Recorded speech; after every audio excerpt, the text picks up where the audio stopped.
बाद श्री उड़िया बाबा जी महाराज, जो साधक पवित्रता से, चाहे गृहस्थ में हो या व्यक्त हो, नैष्ठिक ब्रह्मचारी हो या सीमित ब्रह्मचारी हो, सीमित ब्रह्मचारी कुछ वर्ष बाद फिर गृहस्थ में जाना है, नैष्ठिक ब्रह्मचारी आजीवन ब्रह्मचर्य रहना है, उसको इन 21 बातों को ध्यानपूर्वक सुनना चाहिए और अपने जीवन में उतारना चाहिए। पहली बात ये समझ लो कि वीर, प्राण और मन तीनों का एक तारतम्य है, ये परस्पर इनका घनिष्ठ संबंध है। इनमें से एक भी बिगड़ा तो तीनों बिगड़ जाएंगे। वीर बिगड़ा तो प्राण शक्ति कमजोर हो जाएगी, मन चंचल, अशांत, मलिन, पाप में हो जाएगा। मन बिगड़ा तो आपके प्राण कमजोर हो जाएंगे, वीर स्तंभित करने की शक्ति नष्ट हो जाएगी, वीर रोकने की शक्ति नष्ट हो जाएगी। प्राण स्थूल हुए तो मन चंचल हो गया, वीर नष्ट। तीनों का घनिष्ठ संबंध है, इसलिए एक को दृढ़ कर लो, किसी एक को, तो आपका सब संभलना शुरू हो जाएगा। मन को श्री जी के नाम में लगा दो, या प्राण वायु का संशोधन नाम जप करते हुए करो, या ब्रह्मचर्य पर दृष्टि डाल दो। एक ठीक हो जाएगा तो तीनों ठीक हो जाएंगे, मन शांत हो जाएगा, प्राण सूक्ष्म हो जाएंगे, यदि ब्रह्मचर्य ठीक है तो। पहले ब्रह्मचारी को कब्ज से बचना चाहिए। बहुत सहज सरल उपाय है कब्ज नष्ट होने का, इसका हमने वर्षों प्रयोग किया है। वो छोटी हल पीस लीजिए, मिक्सी में पीस लीजिए या सलबट्टा से पीस लीजिए, सहज पीस जाती है। उसको एक डिब्बे में रख लीजिए और इसबगोल की भूसी, एक कटोरी में 2 चम्मच इसबगोल की भूसी डालिए और 1 चम्मच या 1.5 चम्मच छोटी हल डालिए, दोनों को मिला दीजिए और पाउडर ऐसे थोड़ा मुंह में डालिए और दूध से ऐसे ऐसे करके फिर लीजिए, फिर डाल लीजिए। 2 बार में, 3 बार में, 1 बार में, जितने में आप आ जाए। और 250 ग्राम दूध, ज्यादा दूध नहीं, 250-300 ग्राम दूध ले लीजिए और इसको 1 हफ्ता लेते रहिए। अपने आप आंतों को सही करके कब्जियत नहीं होने पाएगी। मल अवरुद्ध होना ही ब्रह्मचर्य के स्तंभित करने में बहुत परेशानी हो जाएगी, क्योंकि वो गर्म और बहुत विकार युक्त होता है, जो कब्ज है कई रोग पैदा कर देती है। इसलिए ब्रह्मचारी को चाहिए कि प्रातः काल उठकर कम से कम 500 ग्राम पानी हल्का सा गर्म करके वज्रासन में बैठ करके धीरे धीरे 5-10 मिनट में पीना चाहिए। फिर 200-400 कदम टहल करके फिर शौच जाना चाहिए। आप देखना, आप कब्जियत की शिकायत खत्म हो जाएगी अगर आप ऐसे करेंगे। दूसरा, मैदा और पकवान और चाय, ये कब्ज बनाने वाली चीजें ब्रह्मचारी को नहीं लेनी चाहिए। जब तक 50 की आयु ना हो जाए तो चाय पीना ही नहीं चाहिए, चाय की जरूरत ही नहीं है। 50 के बाद ठीक है, 50 वर्ष की आयु हो गई, अब उसके बाद थोड़ा शरीर गर्म करने के लिए लेने लगी, कोई बात नहीं। लेकिन जवान साधक को चाय आदि की जरूरत नहीं है बेमतलब में। कुछ साधक काफी, तो ये सब चीजें उनकी हैं जो बहुत ऑफिस में काम कर रहे हैं, जग रहे हैं, थोड़ी चाय ले ली, फिर गर्म हो गए, फिर सेवा में लग गए। साधक को नहीं लेना चाहिए। ब्रह्मचारी को चाय, काफी, ये चीजें, कोई भी व्यसन नहीं लेना चाहिए। तीसरा, अत्यंत आवश्यक हो तो किसी को छुओ नहीं, छुओ मत। रोगी को छूने के लिए कोई परहेज नहीं है। मान लो कोई रोगी है, आप सेवा में लगे हो तो उस समय कोई परहेज नहीं, पूरे बिल्कुल प्यार से उसकी सेवा करो, कहीं कोई तुम्हारा नुकसान नहीं होगा, क्योंकि भगवत भाव से सेवा कर रहे हो। आपने किसी को छुआ तो परेशानी हो जाएगी, इसलिए बच के भगवत मार्ग में चलना है, बच के। अब वो कैसी पवित्रता से है, कैसे विचार वाला है, कैसे आचरण करता है, उसके सारे परमाणु शरीर में आप टच करेंगे, वो परमाणु आप में आ जाएंगे, बच के। चौथा, किसी से अश्लील बातें मत करो। ब्रह्मचर्य रहना है तो गंदी बातें, भोग संबंधी बातें, अश्लील बातें ना करें। पांचवा, बाल काढ़ना, काला लगाने लेना बालों में, मांग काट, ये सब बिल्कुल नहीं। कपड़े, इसी 5वें में बाल, कपड़े, श्रृंगार, शौक, शौकीनी, ये सब ना करें, क्योंकि ऐसा करने से शरीर, मन, बुद्धि, ये तीनों रजोगुण से युक्त हो जाते हैं और साधक का पतन होने लगता है। एक साधक को देखा, स्वर्ण के आभूषण पर, किस लिए भाई? बोले निषेध है क्या आपका? बिल्कुल निषेध है। रज के पात्र में पाने का आदेश है, धातु के किसी भी तरह के व्यवहार को मना किया गया है। फिर तो महंगी वस्तुएं, इनको धारण करने की जरूरत ही नहीं है। शरीर राग त्यागना ही तो वैराग्य है। क्या कपड़े बदल लेना केवल वैराग्य है? शरीर राग त्यागना, गर्मी सर्दी सहना, गाली अपमान सहना, दुख सहना, यही हमारा परम धर्म है। दुख सहना, तिरस्कार, अपमान, निंदा, ये जब हम सहते हैं तब हमारा परमार्थ पुष्ट होता है। छठवां, वही वस्तु पाओ जिसमें तुम्हें ज्यादा स्वाद न मिले और तुम्हारा स्वास्थ्य ठीक रहे। तुम्हारा शरीर बलयुक्त हो, सात्विक भोजन हो और स्वाद रहित भोजन हो। तो ऐसी चीज मत खाओ पियो जो तुम्हें बहुत पसंद है। सात्विक भोजन करो जो स्वाद रहित हो। सातवां, इत्र, फुलेल, सुगंधित द्रव्यों का लेपन बिल्कुल निषेध है ब्रह्मचारी के लिए।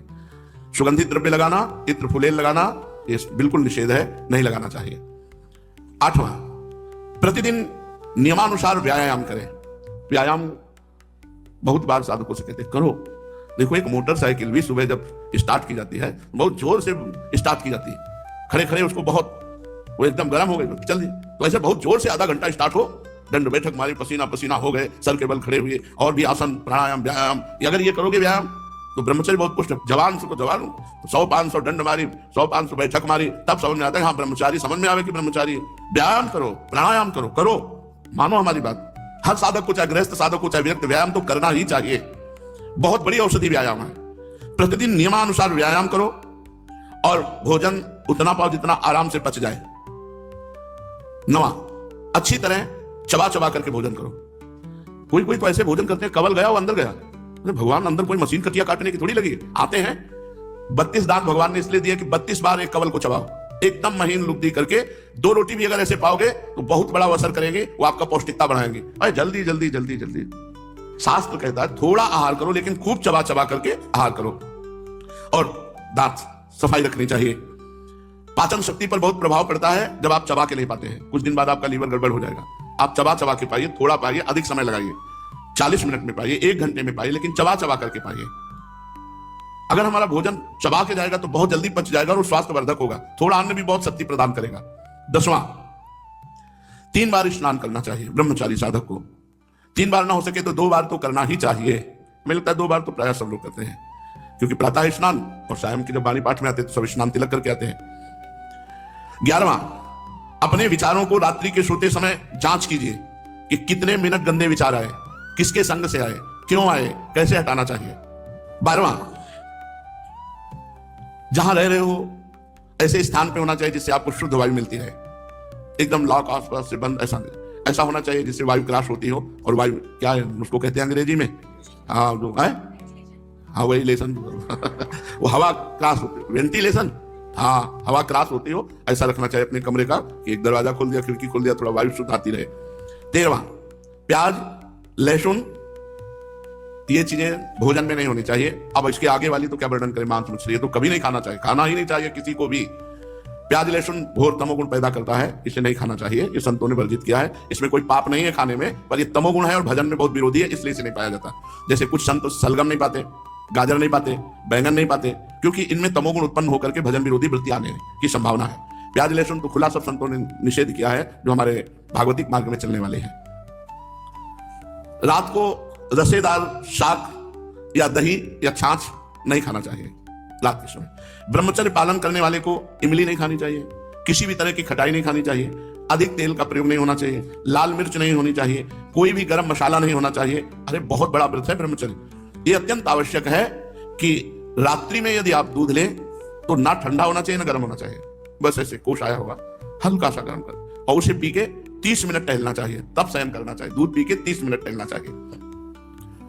14वां, दोपहर के समय भोजन के बाद चाहे 15 मिनट ही विश्राम करें, करना चाहिए।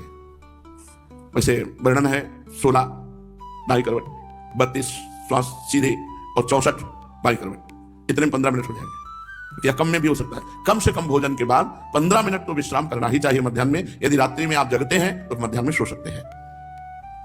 सायंकाल के भोजन में बहुत सात्विकता होनी चाहिए, कोई भी गरिष्ठ पदार्थ नहीं होना चाहिए। सायंकाल तो बस मूंग की दाल और रोटी, 2 रोटी ले ली, मूंग की दाल ले ली, बस। अब शयन के समय 250 ग्राम, आधा लीटर दूध हो गया, बहुत हो गया। अब देखो इतना सब खान पान है और ना तो शरीर में मांस है और ना चेहरे पे तेज है, तो खान पान का मतलब क्या, बहुत ज्यादा बोझा डाला जा रहा है। थोड़ा खाओ भी तेज जागृत होगा। 15वां, दिन में नहीं सोना चाहिए। अब ये अभ्यास किया है तो रात्रि में जगने पर भी दिन में नहीं आती ही नहीं है।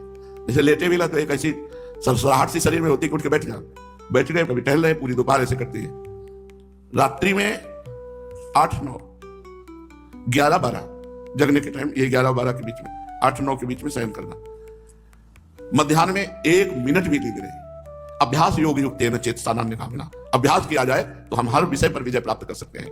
तो रात्रि में जो बहुत जगते हैं, मान लो सेवाएं हैं, पूरा का पूरा श्री जी का श्रृंगार करते हैं बच्चे, जो साधक संतजन, उनके लिए है कि आप 3 घंटे सो सकते हैं। रात्रि में बिल्कुल शयन नहीं हुआ तो दिन में आप आराम कर सकते हैं, सो सकते हैं। और जिनको रात्रि में 4 घंटे सोने को मिला, 5 घंटे, वो 15 मिनट विश्राम करके बस बैठ जाओ, इतना भोजन पाओ, 15 मिनट विश्राम किया, 16 श्वासें दाहिनी करवट, 32 श्वासें शवासन में सीधे और 64 श्वासें बाएं करवट में, इतने में आपका शास्त्रीय सिद्धांत से विश्राम मध्याह्न का हो जाएगा। 16वां, भोजन के पहले लघुशंका कीजिए, अच्छे से हाथ धोइए, पैर धोइए, हाथ धोइए, कुल्ला कीजिए, तब भोजन पाने जाइए। भोजन के तुरंत बाद लघुशंका कीजिए, इससे आपके शरीर में कभी गर्मी नहीं चढ़ेगी, पित्त नहीं बढ़ेगा, कब्ज नहीं बनेगी। और शयन करने के पहले लघुशंका करके फिर आप जाइए, जनेंद्रिय को शीतल जल से प्रक्षालित कीजिए। 17वां,